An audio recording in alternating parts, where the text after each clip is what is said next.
আসসালামু আলাইকুম। দুধ, ডিম, বেকিং পাউডার, বেকিং সোডাও ছাড়া যে এত সুন্দর নরম তুলতুলে রুটি বানানো যায়, আসলে সত্যি যদি একদিন না বানান বা একবার না বানান বা আজকে আমার এই রেসিপিটা না দেখেন তাহলে কিন্তু আপনিও আমার মতো বিশ্বাস করতে পারবেন না। আর এটা আপনি ছোট বড় যেকোনো সাইজে বানিয়ে নিতে পারবেন। এটা বানানোর জন্য আমি একটা বোলের মধ্যে নিয়ে নিলাম 1.5 কাপ পরিমাণ কুসুম গরম পানি। এখানে কিন্তু আপনারা চাইলে দুধটা ইউজ করতে পারবেন, বাট আজকে কিন্তু আমি দুধ, ডিম ছাড়াই এই রুটিটা বানাবো।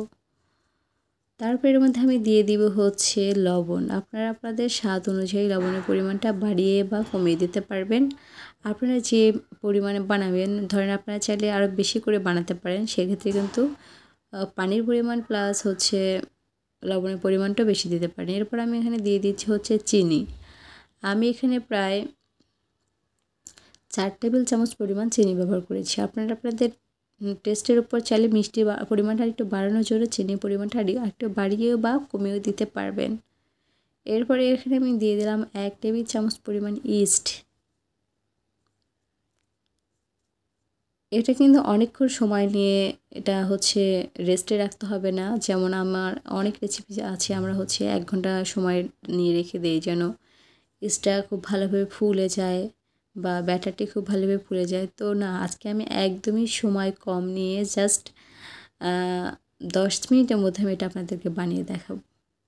অনেকেই বলে থাকেন 5 মিনিটও হয়ে যাবে। না, এটা 5 মিনিটও হবে না, আপনাকে 10 মিনিট সময় দিতে হবে। এরপর অল্প অল্প করে আটা এখানে আমি দিয়ে দিচ্ছি আর একটা খামির তৈরি করে নিয়েছি। নর্মালি যে আমরা রুটির খামির তৈরি করে থাকি ঠিক সেই রকম একটা খামির এখানে তৈরি করে নিতে হবে।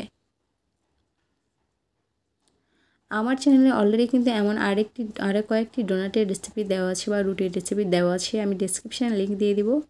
আপনারা অবশ্যই একবার হলে দেখে নেবেন, আপনাদের অনেক বেশি ভালো লাগবে। প্রত্যেকটা রেসিপি কিন্তু অনেক বেশি সহজ এবং খুবই অল্প উপকরণে তৈরি করেছিলাম। সেগুলোর লিঙ্ক আমি দিয়ে দিচ্ছি, আপনারা অবশ্যই দেখবেন। যাই হোক, অল্প অল্প করে আটা মিশিয়ে আমি এই খামিরটি তৈরি করে নিচ্ছি। আজকে কিন্তু আমি আটাটা ইউজ করেছি, ময়দা ব্যবহার করিনি। এবার একটু তেল দিয়ে এটা খুব ভালোভাবে মিশিয়ে নেব যেন এটা হাতে না লেগে যায়।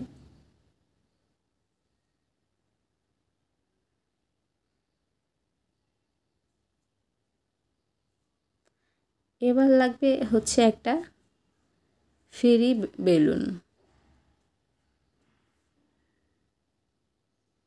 যেটা দিয়ে আমি এটা একটা রুটি বানিয়ে নিতে পারবো। তার আগে এটা ফেরির উপরে নিয়ে একটু হাত দিয়ে খুব ভালোভাবে ময়ন দিয়ে নিচ্ছি।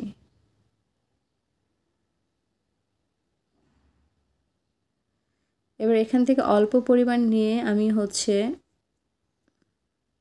একটা ছোট সাইজের রুটি বানিয়ে নিব, একটু গোল মোটা করে। আপনারা একটু দেখেন তাহলে বুঝতে পারবেন।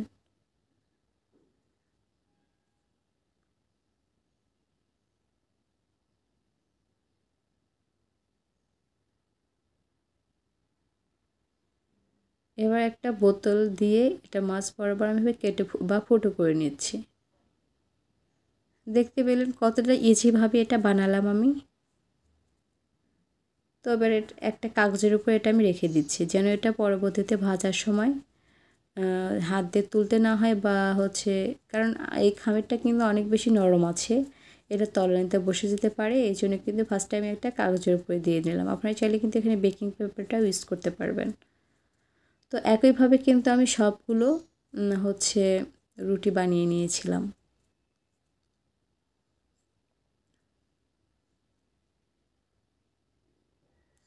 আপনারা চাইলে আকৃতিতে আরেকটু ছোট বা আরেকটু বড় করেও কিন্তু বানিয়ে নিতে পারবেন, কোনো সমস্যা নেই। তো এটা রোস্ট করার জন্য ফার্স্টে চুলায় একটা প্যান বসিয়ে আমি তেল গরম দিয়েছি। এবার আমি একটা একটা করে এটা ভেজে নেব। আপনারা চাইলে পরিমাণ আরও, যদি কড়াইটা একটু বড় হয় তাহলে কিন্তু 2-3টা করেও ভেজে নিতে পারবেন। আমি কিছু মিনি সাইজ করে বানিয়ে নিয়েছিলাম, সেগুলো আমি 2 থেকে 3টে একসাথে দিয়ে ভেজে নিয়েছিলাম। তো চুলার আঁচটা লো টু মিডিয়ামে রেখে এই রুটিটি ভেজে নেবেন। তাহলে কিছুক্ষণ পরে দেখবেন এই নিচে যে কাগজটা দিয়েছিলাম সেটা ইজিলি উঠে আসবে। আর এটা কিন্তু ফুলে ডাবল টু ট্রিপল হয়ে যাবে, দেখে বুঝতেই পারছেন কতটা ফুলে গিয়েছে আর সাইজও কিন্তু বড় হয়ে গিয়েছে। তো একইভাবে কিন্তু আমি সমস্ত কিছু একসাথে ভেজে নিয়েছিলাম আর প্রত্যেকটাই এতটা বেশি ফুলকো আর এতটাই নরম তুলতুলে হয়েছিল তা আপনাদেরকে আসলে বলে বোঝাতে পারবো না।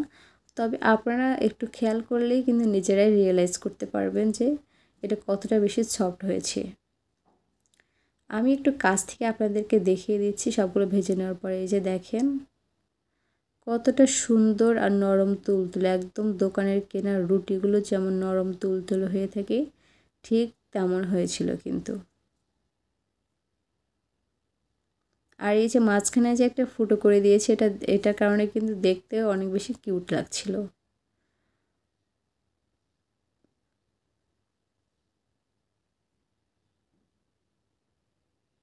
আপনি চাপ দিবেন, তারপরে ছেড়ে দেবেন এবং তারপরেই দেখতে পাবেন এটা কিন্তু আস্তে আস্তে তার আগের সাইজেই চলে আসবে।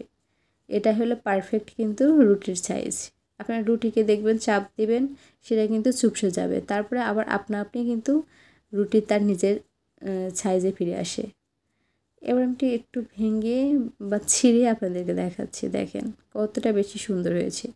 তো আজকের মতো এই পর্যন্ত, সবাই অনেক বেশি ভালো থাকবেন, সুস্থ থাকবেন। আবারও দেখা হবে আপনাদের সাথে নতুন কোনো ভিডিও নিয়ে। আল্লাহ হাফিজ।